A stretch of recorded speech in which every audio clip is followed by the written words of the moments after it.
안녕하십니까. 쌀밥사주의 백미입니다. 오늘은 2024년 6월 갑진년 경월의 운세를 알아보겠습니다. 오늘 확인할 글자는 정화입니다. 경월은 24년 6월 5일 망종부터 시작합니다. 5월 기사월에는 업무 수단이자 돈벌이 수단을 찾고 선택합니다. 4월과 5월 두 달 동안 찾고 고민하던 것이죠. 6월에는 이 수단을 바탕으로 내가 할 수 있고 하게 될 업무를 만나게 됩니다. 즉, 업무가 들어오게 되는 것인데, 이 업무를 할 때는 지난 4월과 5월에 익히고 선택했던 그 기술을 이용한다는 것이죠. 6월에는 5월에 했던 일의 결과물이 나옵니다. 5월에 특히 하나의 업무에 깊게 집중해서 일을 하게 됩니다. 여러모로 힘든 과정이긴 합니다. 그것으로 인해서 얻을 수 있는 그런 결과물이 6월 달에 나타나게 됩니다. 그 결과물에 대해서는 뿌듯함, 자랑스러움, 이런 것들을 느끼게 됩니다.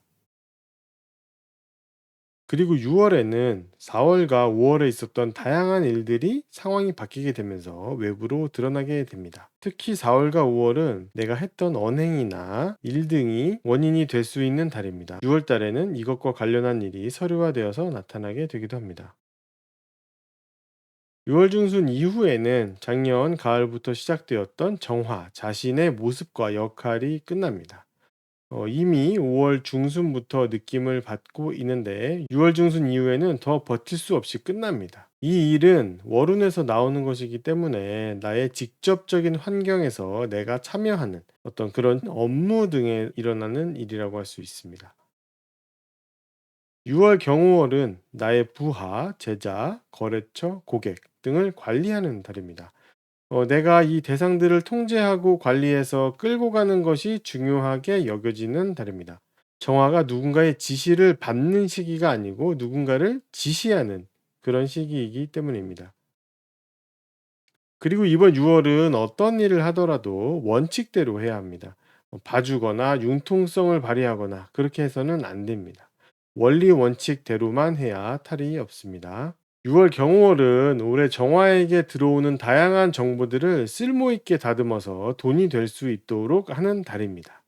검증되지 않은 정보들이 많은데 그것을 검증하고 책이나 신문 등을 보면서 돈으로 만들어 볼 수 있는 방법을 찾아보려고 합니다.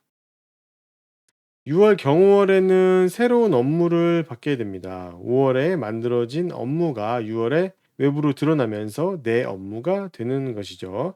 이 업무를 하려면 나의 예전 모습을 유지해서는 안 됩니다. 새로운 모습으로 변해야 하는 것이죠. 이전에 내 모습으로 했던 그런 일은 이미 끝났기 때문입니다. 그리고 정화가 일할 환경들을 조심히 알아봅니다. 어딘가에 안착하고 싶은 마음이 크게 드는데 완벽하게 앉을 자리가 아직은 나타나지 않았기 때문입니다. 6월부터 조금씩 찾고 또 정하면 됩니다. 나를 끌어주던 그런 사람이 있는데 그 사람이 자신의 능력을 더 잘 발휘할 수 있는 곳으로 이동하게 됩니다. 회사로 치면 사수나 혹은 서브 팀장 정도가 될 것이고요. 그 사람들에게 새로운 기회가 나타났다라고 볼 수 있습니다. 내가 일을 할 때 이렇게 하면 되고 저렇게 하면 안 되고 하면서 잔소리하면서 간섭하던 그런 사람이 잠깐 없어집니다. 딱 시원섭섭이라고 할 수 있는데 간섭이 없어져서 시원하지만 또 이제 한편으로는 물어볼 사람이 없다는 것은 또 섭섭하기 때문입니다.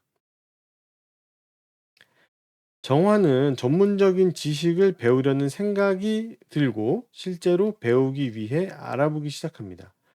이 내용은 특히 새롭고 전문적인 그런 특성을 많이 가지고 있습니다. 4월과 5월은 일에 대한 생각이 강했다면 6월은 돈 생각이 강합니다. 내 월급, 고정소득, 어떤 결과물 이런 것들에 관해서 고민하고 생각합니다. 무슨 상황이 되었든 무슨 일을 겪든 돈으로 생각하게 되는 달입니다. 경호월 정화의 일주별 특성을 살짝 알아보겠습니다. 정축일주는 경호월에 직장에서 내가 책임져야 하는 그런 업무를 확인할 수 있습니다. 하지만 이런 달에 만나게 되는 업무는 꼭 정축일주인 내가 받으면 끝을 맺게 됩니다. 이게 기본적으로 타고난 특성이라고 할 수가 있습니다. 정축일주는 올해 집 계약이나 공부, 취업 등의 이유로 거주지가 분리가 돼요. 잠을 두 군데서 자게 되는데 장소로 구분이 되기도 하고 시간으로 구분되기도 합니다. 엄마를 챙기기 위해서 거주지가 분리되기도 합니다. 정묘일주는 경우월에 자신의 배우자나 애인에게 변화가 나타납니다. 배우자나 애인에게 예정되어 있던 일이 결정되면서 새로운 모습이 되는 것이죠. 이전과 이후가 달라지게 됩니다. 정묘일주는 자기보다 똑똑한 사람, 뭔가를 물어보고 대답을 얻을 수 있는 그런 사람, 나를 지원해주는 사람을 배우자로 두고 싶어 합니다. 남자든 여자든 마찬가지죠. 올해보다는 내년에 더 좋은 인연이 올 수가 있고요. 지금 만나는 사람과의 관계도 내년에 발전합니다. 정사일주는 자신의 역량에 대해서 많은 자신감을 가지고 있습니다. 항상 일거리가 끊이지 않기도 합니다. 경호월에는 자신의 성향과 비슷한 그런 성향을 가진 사람들을 만날 수가 있습니다. 고객으로 만난 사람 중에 있습니다. 정사일주 남자는 자신이 추구하는 이성상에 걸맞는 사람을 경호월에 만나볼 수가 있어요.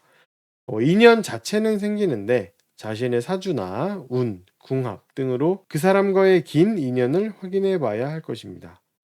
정밀주는 올해 자신에게 공짜로 들어오는 것들이 뭔가 좀 익숙하지가 않습니다. 왜냐하면 원래부터 공짜와는 인연이 그리 깊지 않기 때문이죠.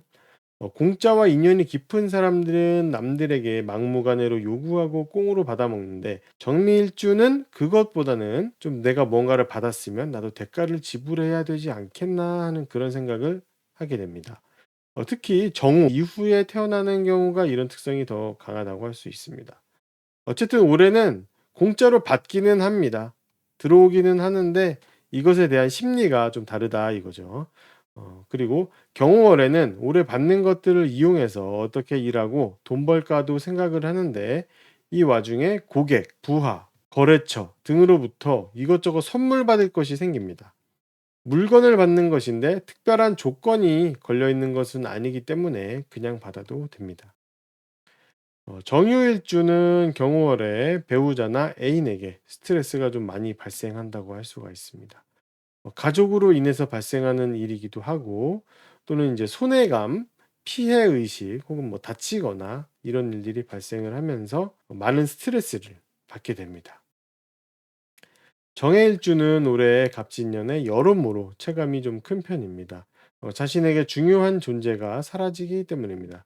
자신을 지켜주고 보호해주고 필요한 것들도 제공해주던 사람이 없어졌습니다. 배우자이기도 하고 애인이기도 하죠. 아예 연락이 되지 않거나 볼 수 없게 되기도 하고 예전의 모습이 아니라 다른 모습으로 변한 경우에는 만날 수가 있긴 합니다. 경호월은 정화일간의 운을 살펴서 흐름을 따라가시면 됩니다. 정화의 월운을 알아봤습니다. 도움이 되셨다면 구독과 좋아요를 부탁드리겠습니다. 그럼 다음 영상으로 찾아뵙겠습니다. 감사합니다.